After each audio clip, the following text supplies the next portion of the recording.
청년들을 보면서 느끼는 것이 있습니다. 그것은 자녀들을 망치는 가장 큰 주범은 교회 열심히 다니는 그들의 부모일 수도 있다. 교회에서는 중직자예요. 새벽 예배도 다녀요. 모든 예배를 다 다녀요. 그런데 그의 자녀를 심각하게 망칠 수도 있어요. 그럼 엄마는 또 계속 전화합니다. 그러다 어느 날 그 청년이 제게 찾아왔는데, 목사님, 우리 어머니 너무 무서워요. 그러더라고요. 핸드폰을 보니까 하루에 200통을 넘게 전화해요. 제가 맨날 아내한테 말해요. 나는 절대 딸을 시집 보낼 수 없다. 상상만 해도 나는 우울하다. 말은 그렇게 하는 거고 항상 내 마음속에서는 서연아, 너하고 나는 이루어질 수 없는 사랑이야. 오늘 엘리 제사장을 통해서 자녀에 대한 얘기를 해보려고 하는데요. 당시 대제사장이었습니다. 그에 대한 평가는 매우 안 좋습니다. 그럼 엘리 제사장이 뭘 크게 잘못한 게 있을까요? 별로 없어 보여요. 뭐 예를 들어서 그 레위기 10장에서 술을 먹으며 제사를 해서 하나님께 혼이 난 것도 아니고요. 또 간음을 했던 것도 아니고 제사장의 임무를 소홀히 했다는 흔적도 없습니다. 그런데 그의 인생은 너무너무 비참해요. 그의 인생 가문 자체가 완전히 망합니다. 이렇게 말하죠. 네 집에 영원토록 노인이 없을 것이며 내 집에서 출산되는 모든 자가 젊어서 죽으리라. 그러니까 다 즉사하고 이런저런 사고로 죽는다는 것입니다. 실제로 두 아들 홈리와 비느하스는요, 블레셋과의 전쟁에 나가서 죽게 됩니다. 그리고 그 소식을 들은 엘리 제사장은 4장 13절 하나님의 괴를 말할 때에 엘리가 자기 의자에서 뒤로 넘어져 문 곁에서 목이 부러져 죽었으니, 그 소식을 듣고 너무 충격을 받아서 뒤로 넘어져서 문 곁에서 목이 부러져 죽었대요. 나이가 많고 비대한 까닭이라. 여러분, 얼마나 비참합니까? 엘리 가문이 도대체 뭘 잘못했을까? 성경은 어디에 초점을 맞추냐면 그 두 아들 홈리와 비느하스에 초점을 맞춥니다. 엘리의 두 아들이었던 홈리와 비느하스는요, 아버지가 제사장이었기 때문에 그도 제사장이었습니다. 성막에서 제사일을 간주했어요. 아버지가 하던 일을 눈으로 봤겠죠? 그리고 그 일을 옆에서 도왔을 것입니다. 그러면 아버지가 하는 거를 잘 보고 따라야 되는데 어찌된 영문인지 그는 완전히 망나니 같은 모습을 보여줘요. 제사를 아주 경멸하는 모습을 보여줍니다. 이제 3장 11절 이하 말씀 보면 당시 제사를 드릴 때 제물을 가지고 오잖아요. 그러면 제사장이 안수자와 함께 내장이나 기름을 번제단에 태워요. 그런 후에 제사장이 드려야 할 목이 있거든요. 그것을 제사장에 바쳐요. 그럼 제사장은 마음대로 먹는 게 아니라 주는 것만 먹어야 되는 거예요. 그런데 어떻게 했냐면 종을 보내가지고 그 갈고리로 찍어서 걸리는 거는 다 내 거다. 강탈을 합니다. 나중에는 제사를 드리지도 않은 그것을 뺏어갑니다. 강탈합니다. 이들의 죄가 얼마나 심각한지요. 사무엘상 2장 17절. 이 소년들의 죄가 여호와 앞에 심히 크면 그들이 여호와의 제사를 멸시하였습니다. 하나님의 제사를 경멸하고 멸시했다는 것입니다. 이들은 마치 이 모든 재물이 자기 것이냐 생각한 것 같아요. 마치 종교 장사를 하는 걸로 생각했던 것이죠. 뿐만 아닙니다. 22절 보면 회막문에서 수종드는 여인들과 동침하였음을 듣고, 그 성막에서 섬기는 여종들이 있었나 봐요. 근데 그 여인들과 동침했대요. 성관계를 맺은 것이죠. 또 복수로 표현하고 있어요. 한 명이 아니라 여러 명들. 그들을 또 어떤 학자들은 강간했다 이렇게 표현하기도 해요. 성적 놀이개로 삼고. 한 번, 두 번 실수를 한 것도 아니에요. 얼마나 많이 했던지 소문이 나고 소문이 나서 엘리 제사장의 귀에 들어올 정도였어요. 그래서 12절 보면 엘리의 아들들은 행실이 나빠 이게 돼 있는데, 원문을 보면 엘리의 아들들은 나쁜 사람들이다 이렇게 돼 있어요. 엘리의 아들들은 홈리와 비느하스는 패역한 사람이라는 거죠. 아버지가 제사장인데 목사님인데 두 아들들은 어떻게 그렇게 될 수 있을까요? 이 두 가지 원인을 얘기해 보려고 하는데, 첫 번째는 그 원인은 누구? 엘리에게 있었어요. 엘리. 이 책임은 아버지 엘리 제사장에게 있었습니다. 물론 그렇다고 해서 홈리와 비느하스에게 책임이 없는 것도 아니었어요. 그들의 죄는 누구도 핑계댈 수 없어요. 그런데 성경은 두 아들인 홈리와 비느하스뿐만 아니라 엘리에게도 무거운 죄의 책임을 묻습니다. 엘리는 도대체 뭘 잘못했을까요? 엘리는 보면요, 한나가 막 기도하니까 축복하는 기도도 하죠.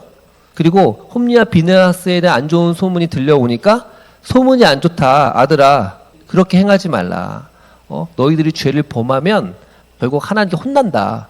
그런 식으로 나름대로 충고도 해요. 그런데 그 자녀들이 그 충고를 전혀 듣지도 않아요. 심지어 2장 25절 보니까 여호와께서 그들을 죽이기로 뜻하셨대요. 죽이려고 작정하셨다는 것이에요. 그러니까 이 말은 그냥 내버려 둔 거예요. 내버려 둠. 여러분, 가장 무서운 심판이 내버려 둠이에요. 로마서 1장에 보면 그들이 마음에 상실한 대로 내버려 두사, 그들이 부끄러운 일을 행하도록 내버려 두셨다 표현하고 있거든요. 내버려 두잖아요.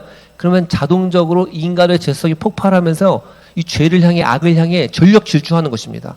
하나님 무서운 분입니다. 가장 큰 무서운 심판이 잘 되는 거예요. 내버려둬요. 그럼 계속 악을 행해요. 악을 계속 쌓으면 하나님의 진노가 더 임하게 되는 거죠. 그러다가 마지막에 결정적으로 하나님의 심판이 임하는 것입니다. 그래서 29절에 보면 엘리의 죄에 대해서 이렇게 말합니다. 너희는 어찌하여 내가 내 처소에서 명령한 내 제물과 애물을 밟으며 네 아들들을 나보다 더 중히 여겨 내 백성 이스라엘이 드리는 가장 좋은 것으로 너희들을 살찌게 하느냐라고 말합니다.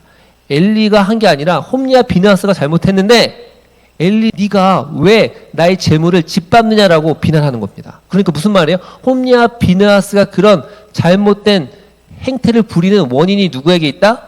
엘리에게 상당 부분이 있다는 것을 보여주고 있는 거예요. 그거 너 책임이다 라고 말하는 거예요. 여러분, 얼마나 무섭습니까? 내가 자녀를 키웠는데 자녀가 하나님을 떠나고 하나님을 경외하지 않았는데 만약에 그 책임이 나라고 한다면 얼마나 무섭겠습니까? 성경은 이렇게 말해요. 네 아들들을 나보다 더 중히 여겼다 라는 것입니다. 중하게 여겼다. 이 중하게 여기다는 단어가 카바드거든요. 카바드. 이게 무겁게 여기다는 뜻인데 굉장히 많이 쓰이는 단어인데 그 어원이 영광이에요. 영광스럽게 여기다. 엘리는요, 이 두 아들을요, 영광스럽게 여겼어요. 너무 귀하게 여겼다는 거예요. 제가 생각을 해봅니다. 엘리는 두 아들을 너무너무 사랑했던 것 같아요. 오늘 설교 주제가 뭔지 아세요? 자녀를 가장 망치는 길은 자녀를 너무 많이 사랑하는 것입니다. 내 아들들을 나보다 더 중히 여겼대요. 홈리와 비느하스가 태어났습니다. 아기가 응애응애하고 웅알웅알합니다. 얼마나 신기한 줄 아세요? 거의 미생물체 같은 이런 아기가요, 처음에 막 눈을 맞춰요. 얼마 있다면 웅알웅알 말을 해요. 아빠를 알아봐요. 웃어요. 그러면서 그 생명이 이제 자라나는 걸 보면서 너무 막 행복해요. 비행기도 태워주고 막 함께 해줬을 거예요. 엘리 제사장은 홈리와 비느하스를 사랑했던 것 같아요. 심지어 자기보다 더 사랑했을 겁니다. 가장 좋은 걸 주고 싶었겠죠. 그런데 엘리의 무서운 실수가 있는데 엘리는 그 두 아들을 하나님보다 더 중하게 여겼다라고 표현하고 있어요. 엘리는 하나님보다 두 아들을 더 사랑한 거예요. 두 아들을 하나님보다 더 영광스럽게 생각했습니다. 이것이 엘리와 그 두 아들, 그들을 파멸로 이끌고 간 거예요. 여러분, 교회의 많은 청년들을 보면서 느끼는 것이 있습니다. 그것은 정말로 자녀들을 망치는 가장 큰 주범은 교회 열심히 다니는 그들의 부모일 수도 있다. 무슨 말입니까? 교회에서는 중직자예요. 새벽 예배도 다녀요. 금요 기도에도 합니다. 모든 예배를 다 다녀요. 그런데 역설적으로 그의 자녀를 심각하게 망칠 수도 있어요. 부모가 자녀들에게 천국행 티켓을 설명해 줘야 되는데 지옥행 KTX 티켓을 끊어주는 거예요. 언제요? 따라합시다. 부모가 자식을 너무 지나치게 사랑할 때, 지나치게 사랑하는 게 가장 무서운 거예요. 하나님보다 자녀를 더 영광스럽게 생각하고 하나님과의 교제 시간보다 자녀의 교제 시간을 더 달콤하게 여기고 그러다 보면요, 자녀가 내 삶의 전부가 되잖아요. 여러분, 자녀가 내 삶의 전부인 사람 멋져요, 안 멋져요? 불쌍한 거예요. 저는 가끔씩 운동선수들 중에 보면 어떤 유명한 운동선수 부모님이 뒷바라지가 있었다. 그래서 그가 어렸을 때부터 그가 항상 함께 있었다. 훈련하면 9시부터 저녁까지 옆에 있었다. 뭐 좋아요. 정말 부모님의 사랑이 느껴지죠. 나중에 보면 사고가 나더라고요. 자녀가 성공하면요, 그 성공한 자녀에게 지분을 요구하잖아요. 내가 이렇게 했으니까 뭐 했으니까 나한테 달라. 여러분, 자녀가 자기 삶의 전부가 되면요, 그때부터 자녀가 우상이 된 거 아닙니까? 자녀가 우상이 된 거예요. 여러분, 이런 심리가 제가 볼 때는 너무나 많아요. 자녀가 우상이 된 게 많다니까요. 여러분, 뭐가 우상이 됩니까? 안 좋은 게 우상이 되는 게 아니라 좋은 게 우상이 되는 거예요. 하나님이 주신 선물이 우상이 된다니까요. 그러면요, 자기도 모르게 교묘하게 우상이 된 이제 증거들이 나타나는데, 일단 자녀를 너무 내 품에만 두려고 해요. 내 품에만. 자녀들이 새로운 도전을 못하게 합니다. 너무 지나치게 참견하고 간섭합니다. 그러면서 이게 내 부모의 역할이라고 계속 생각을 해요. 그러면서 자기 자녀가 성장하고 자라는 것에 너무 지나치게 애착을 갖다 보니까 자녀들이 독립해서 나를 떠나는 것을 싫어합니다. 그러면서 자기도 모르게 자녀를 조종하려고 하는 거죠. 그런데 대부분은 이게 자기도 모르게 일어나요. 인간이 죄성이 있기 때문에. 라푼젤 아시죠? 마녀 새엄마가 라푼젤을 탑안에 가둡니다. 그러면서 머리도 빚어주고 아주 인형도 엄청나게 많죠? 그런데 뭐라 그럽니까? 밖은 위험해. 사자도 있고 뱀은 있으니 안에만 있으라 그래요. 새엄마의 진짜 마음은 다 알죠? 라푼젤이 도망갈까봐 그런 거거든요. 스카펙이라고 하는 사람, 제가 그 책을 많이 읽고 좋아해서 인용을 많이 합니다. 그 베스트셀러잖아요. 근데 그가 정신과 의사인데 수많은 사람들을 상담하면서 느낀 것이 있대요. 이렇게 말합니다. 자녀의 정신적, 영적 성장을 막는 가장 큰 장애물은 세상에서 그 자녀를 가장 사랑하는 부모였다. 자기가 상담을 해보니까 그 자녀들의 정신적, 영적 성장을 방해하는 첫 번째 주범은 대부분이 부모였다는 거예요. 대부분이. 그리고 그 중에 상당수가 크리스찬들이었어요. 그 책을 제가 보면서 느낀 게 있습니다. 아, 그렇구나. 많은 부모들이 자녀에게 지나치게 존재의 중심을 두고 삶에 지나친 의미를 두면요, 자녀도 망하게 하고 자기도 망하는 거예요. 여러분, 인정해야 됩니다. 자녀들이 여러분의 애인입니까? 남편입니까? 아니에요. 자녀들은 어린이집에 보육교사에 불과해요. 보육교사. 따라합시다. 부모는 보육교사다. 하나님이 어떤 생명을 이 세상에 나타나게 하실 때 하나님이 비전과 계획이 있는 거예요. 그렇죠? 그리고 특별히 여러분의 가정에 그 자녀들을 잠시 맡긴 거예요. 잠시 그 자녀를 맡겼다가 자녀가 이제 세상에서 독립할 수 있는 이제 날개, 근육이 있으면 자녀는 그 부모를 떠나서 새로운 가정을 이루고 자기의 비전을 향해 나아가는 줄 믿습니다. 아멘? 여러분, 이게 성경적인 자녀에 대한 생각의 핵심이에요. 우리는 그냥 임시교사라니까요. 이걸 저도 너무나 인정하고 싶지 않습니다. 제가 맨날 우리 아내한테 말해요. 나는 절대 딸을 시집 보낼 수 없다. 상상만 해도 나는 우울하다. 맨날 그러거든요. 근데 말은 그렇게 하는 거고 항상 내 마음속에서는 서연아, 너하고 나는 이루어질 수 없는 사랑이야. 언젠가 보내야지. 항상 그런 마음의 준비를 하고 있어요. 한 청년이 있었습니다.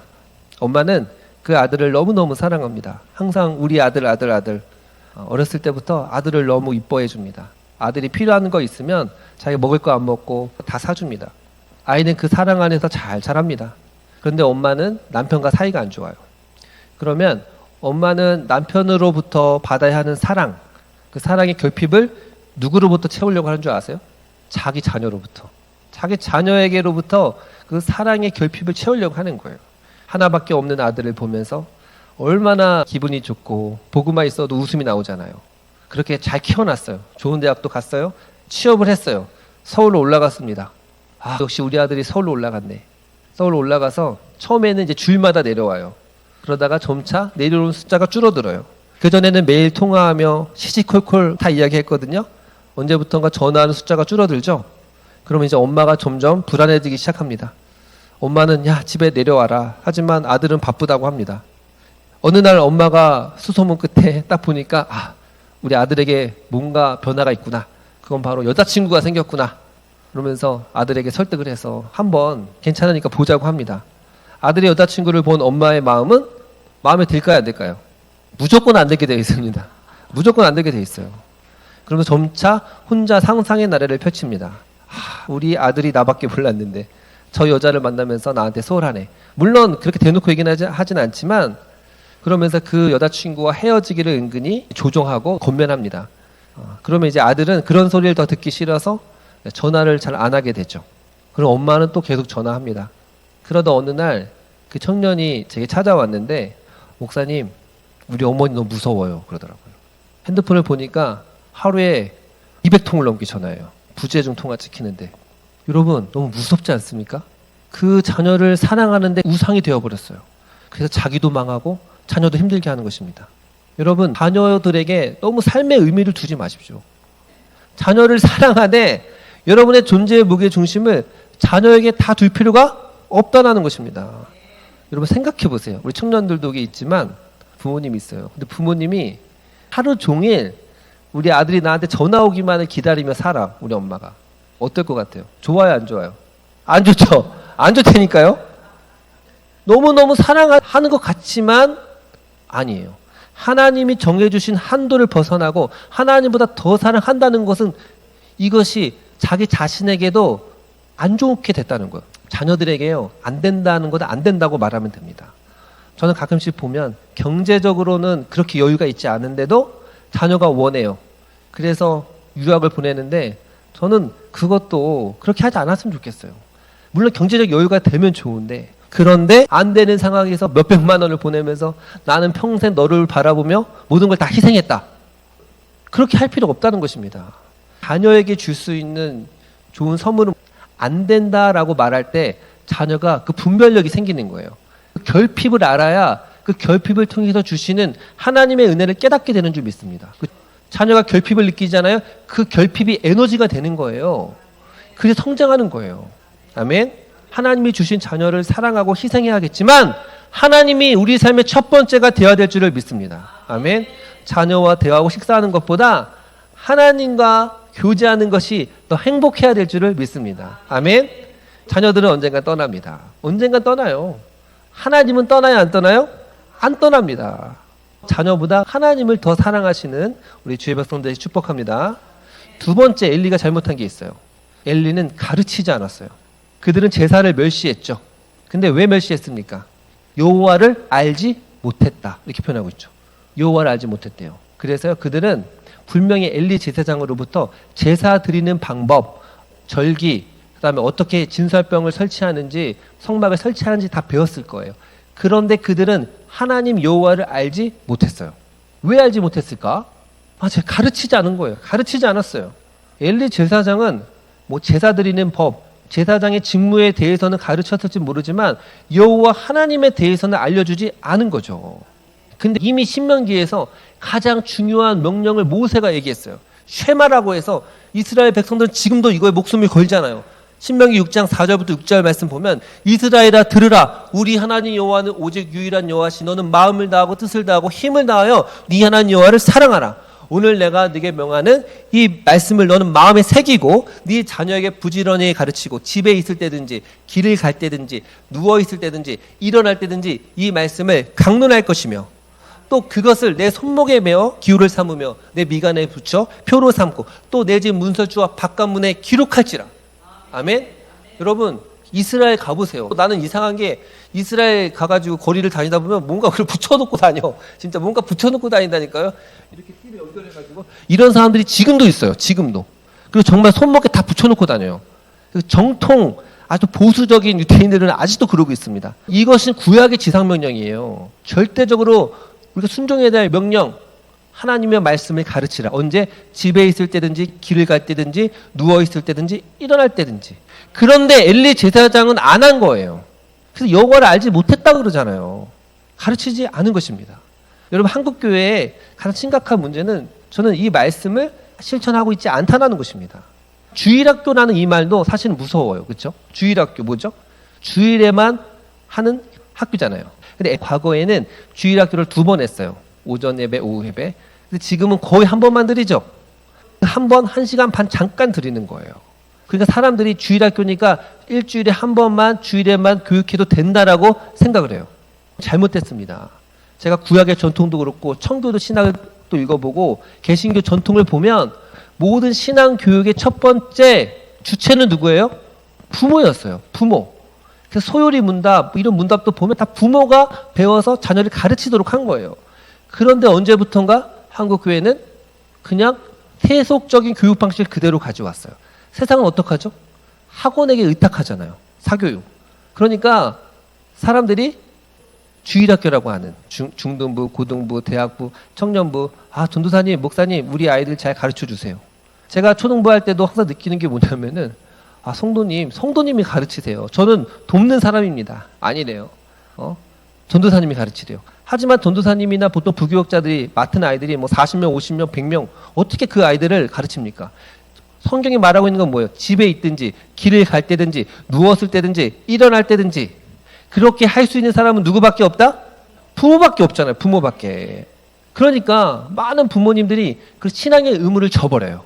그리고 큰 교회 가면 시스템이 잘 되어 있으니까 될 것 같대요. 될 것 같아요?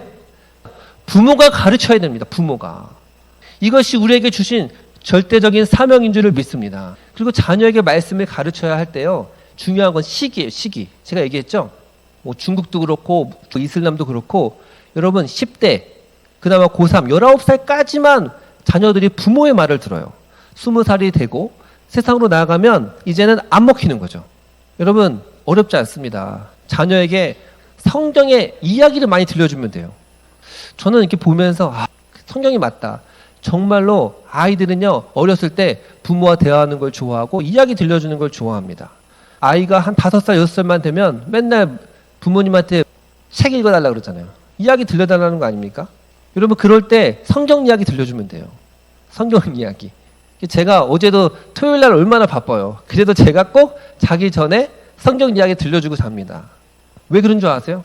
얼마 안 남았어요. 아이들이 20살 되면요 그렇게 듣지 않는다니까요. 20살 되기 전에 아이들의 기본 토대를 마련해 줘야 돼요. 엘리가 나중에 자녀들을 훈계합니다. 그런데 22절 보면 엘리가 매우 늙었더니 늙어서 얘기해요.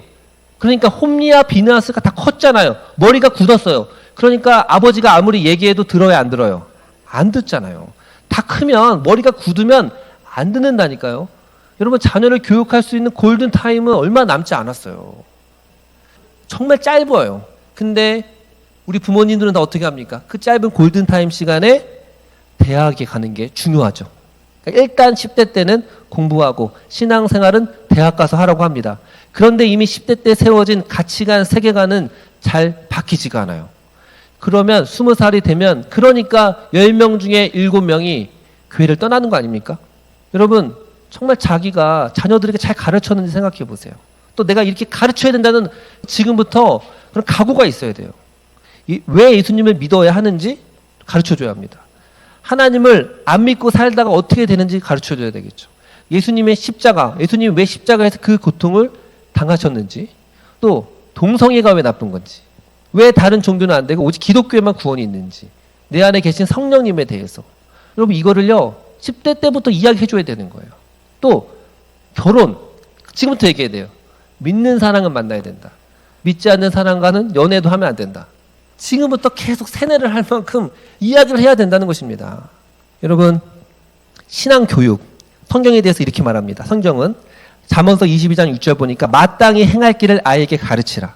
그리하면 늙어도 그것을 떠나지 아니하리라. 아멘. 마땅히 행할 길을 아이에게 가르치래요. 아이. 그 골든타임 때 그때 한번 기초를 잘 세워놓으면요 정말 늙어서도 그것을 떠나지 않아요. 어렸을 때부터 11조 드리는 훈련, 내 것의 일부를 드리는 훈련을 계속 하잖아요. 나중에 늙어서도요 그냥 11조는 당연히 드리는 거야. 이건 하나님의 거라고 생각을 하는 것입니다. 19살, 20살이 되면 어떻게 돼요? 문이 닫혀요. 전 항상 그 노래를 할 때마다 그 생각이 나요. 동동동 대문을 열어라. 남남 대문을 열어라. 12시가 되면은 문이 닫힌다. 몇 살이 되면 문이 닫혀요? 20살이 되면 문이 닫힌다니까요. 얘기가 안 들린다니까요. 그 전에 예수님에 대해 가르쳐 줘야 돼요. 예수님에 대해서. 여러분 그러려면 어떻게 됩니까? 내가 알아야 되는 거예요. 그래서 말씀을 암송하고 공부하고 책을 읽고 그래야 아이들 자연스럽게 예수님에 대해서 하나님의 말씀에 대해서 가르쳐야 될 줄을 믿습니다. 아멘.